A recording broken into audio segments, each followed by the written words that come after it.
Volvo Car India has just unveiled its newest electric SUV, the EX30, with an introductory ex-showroom price of 39.99 Indian rupees lakh, valid for bookings made before October 19, 2025. After that, the price steps up to 41 Indian rupees lakh. Deliveries begin in the first week of November.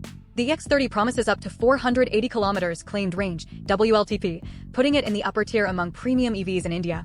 Design highlights include Thor hammer, LED DRLs, 19-inch aero wheels, power tailgate, and 5 color options.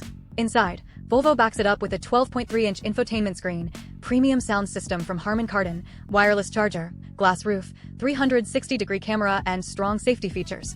Don't forget to like and subscribe to catch more EV launch updates.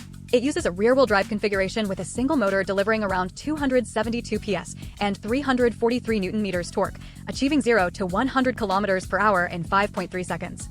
Volvo describes this model as its most sustainable so far, lots of recycled materials, minimalist cabin touches, and eco-friendly design decisions. This is their push to bring premium EVs closer to more customers.